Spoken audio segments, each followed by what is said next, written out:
तो चलिएगा दोस्तों, स्वागत है आपका आपके अपनी YouTube चैनल CGPSC अड्डा में। मेरा नाम अजीत कुमार दास है। दोस्तों, वीडियो आपके लिए बहुत ही ज़्यादा इंपॉर्टेंट होने वाला है, क्योंकि आज के इस वीडियो के माध्यम से मैं आप लोगों को कोई भर्ती अपडेट्स या फिर कोई अन्य जानकारी साझा नहीं करूँगा। आज का जो पर्टिकुलर वीडियो है स्पेशली उन छात्रों के लिए डेडिकेटेड है जो आज से 4 वर्ष पूर्व देखिएगा लगभग 1500 से 2000 रुपये देकर एक ऐसी भर्ती के लिए फॉर्म फिलअप किए थे, जिसके माध्यम से देखिएगा वो हमारे प्रदेश की जो सुरक्षा व्यवस्था है उसको बनाए रखने के लिए अपना खुद का भी सहयोग देना चाहते थे, प्लस देखिएगा हमारे प्रदेश की सेवा भी करना चाहते हैं। दरअसल यहाँ पे मैं बात कर रहा हूँ CG police SI platoon commander और सूबेदार भर्ती की। अब इस भर्ती के लिए लगातार 4 वर्षों से दौड़ते दौड़ते कई छात्रों को देखिएगा घुटना टूट गया, पैर टूट गया, प्लस देखिएगा कई छात्र लगातार जो है दौड़ते हुए प्लस अपना डाइट मेंटेन करते हुए अपना शरीर आधा कर चुके हैं, प्लस कई छात्र जो है लगातार पढ़ाई करते हुए देखिएगा अपना आँख खराब कर गए, कईयों को चश्मा लग गया। बहुत से देखिएगा यहाँ पे पीड़ाओं को झेलने के पश्चात भी ये भर्ती जो है खत्म होने का नाम नहीं ले रही है। अब अपनी इस पीड़ा को छात्रों के द्वारा देखिएगा इन 4 वर्षों में कई बार जो है शासन तक पहुंचाने की कोशिश की गई, लेकिन देखिएगा शासन की तरफ से कोई पॉजिटिव रिस्पॉन्स नहीं आया है।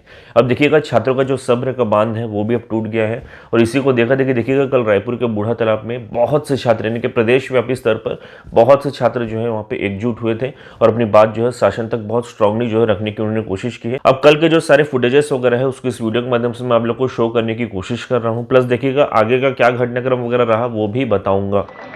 नंदा जाइका रे नंदा जाइका रे नंदा जाइका ऐसा तो भर्ती वर्दी के सपना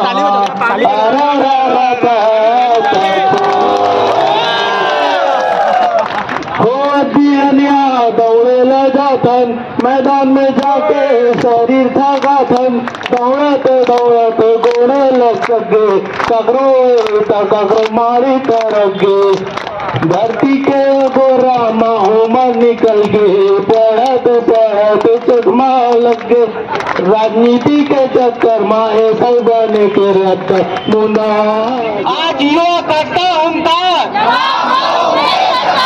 आज युवा करता हूँ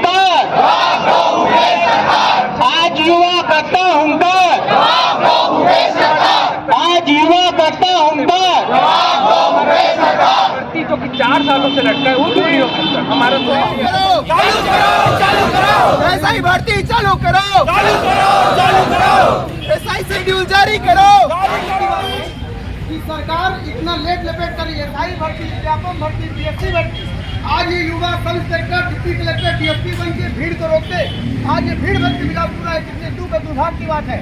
तो हम सरकार से निवेदन करते हैं, हाथ जोड़ के बोलते हैं कि हम युवाओं का भविष्य देखते हुए भविष्य में ऐसा ना हो, तत्काल SI भर्ती करें और तत्काल। मैं 2018 से इसी परीक्षा की तैयारी कर रही हूँ। जैसे कि इन्होंने बताया मैं ओवर एज स्टूडेंट हूँ बोलना चाहिए।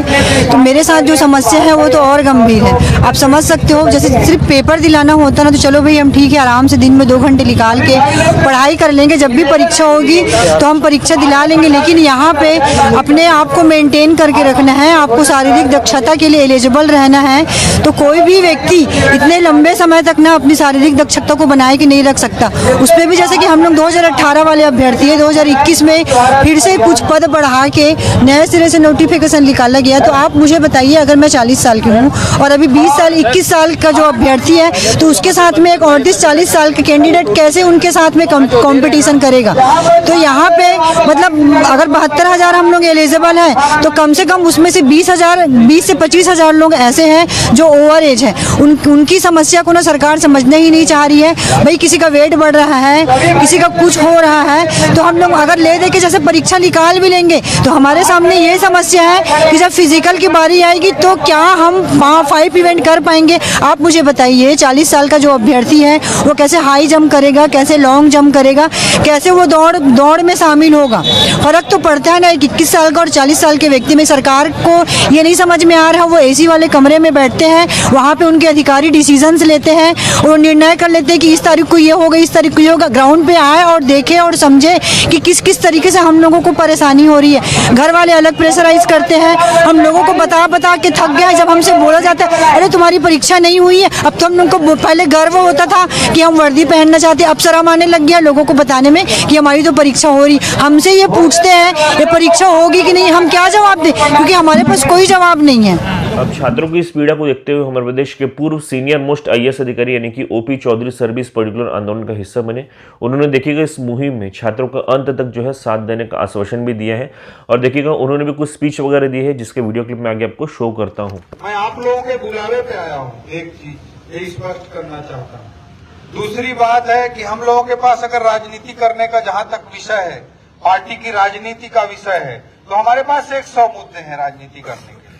आप लोगों के बीच आना, हमारा कोई राजनीतिक लाभ लेना हमारा उद्देश्य नहीं है। आप लोगों की आवाज ज्यादा जगह तक पहुंच सके, आप लोगों की आवाज को छत्तीसगढ़ में दूर दूर तक पहुंचाने में हम जितना मददगार हो सके, हम लोगों के चेहरे की वजह से, हम लोगों के प्रयास की वजह से बेटर जितना ज्यादा दूर तक जा सके, यही हमारा प्रयास है। और जिस दिन आप लोग जिस रूप में चाहोगे उसी रूप में हम आप लोगों के साथ आएंगे। अल्टीमेट हमारा उद्देश्य है कि आप लोगों का लक्ष्य पूरा होना चाहिए। आप लोग जो चाहते हैं वो अचीव होना चाहिए। आप लोगों की जो इच्छा है कि भर्ती की प्रक्रिया पूर्ण हो, वो भर्ती प्रक्रिया पूर्ण होनी चाहिए। हम लोगों के जहां खड़े होने से आपकी भर्ती प्रक्रिया पूर्ण होगी, वहां हम खड़े होंगे। जहां आप लोगों को लगेगा कि हमारे साइड में रहने से आप लोगों की भर्ती प्रक्रिया जल्दी पूर्ण होगी, तो हम साइड में खड़े रहेंगे। तो आप लोगों को जहां जितनी हमारी जरूरत है, वहां हम सब खड़े होंगे। जहां जरूरत नहीं है वहां हम खड़े होने का हमको कोई अपने ओर से हमको जरूरत नहीं है कि आप लोगों के मामले को आकर राजनीतिक रूप से बिगाड़ें। ये सबसे पहले मैं अपने युवा भाई बहनों को स्पष्ट करना चाहता हूँ।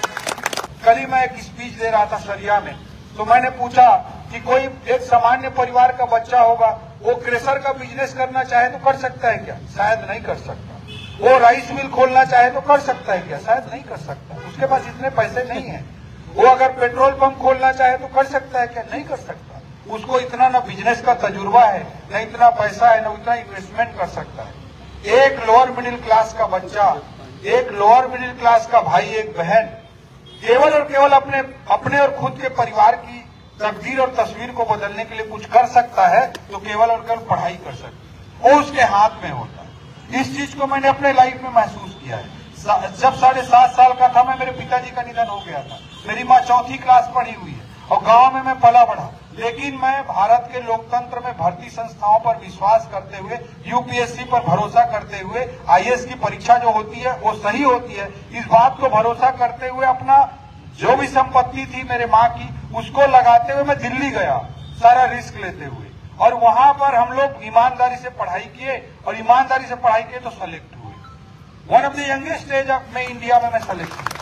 अब तक देखिएगा कल का जो भी पूरा घटनाक्रम वगैरह रहा है, इसको काफ़ी डिटेल में इस वीडियो के माध्यम से मैंने आपको समझाने की कोशिश की है। इसके देखिएगा कल CM साहब से भी इस पर्टिकुलर मुद्दे को लेकर प्रश्न पूछा गया, लेकिन उनके तरफ से जो रिस्पॉन्स आया वो देखिएगा काफ़ी चौंकाने वाला था। उसका भी वीडियो क्लिप आगे आप देख सकते हैं। सब इंस्पेक्टरों की भर्ती रुकी हुई है सर, आज से प्रदर्शन कर रहे हैं। चलिए ठीक है, उसको तो दोस्तों इस वीडियो के माध्यम से मुख्य रूप से कल का जो भी घटनाक्रम वगैरह रहा उसको मैं आप लोगों के साथ साझा करना चाहता था। इसका अधिक बता दूं, अगर वीडियो आपको पसंद है तो वीडियो को लाइक कर लीजिएगा, चैनल को सब्सक्राइब कर लीजिएगा और इस वीडियो को अधिक से अधिक साथियों के बीच शेयर भी कर दीजिएगा, ताकि देखिएगा यह पर्टिकुलर जो आवाज़ है, ये पर्टिकुलर मुहिम है, ये आंदोलन जो है बहुत से अधिक साथियों के बीच पहुंच सके। Thank you so much.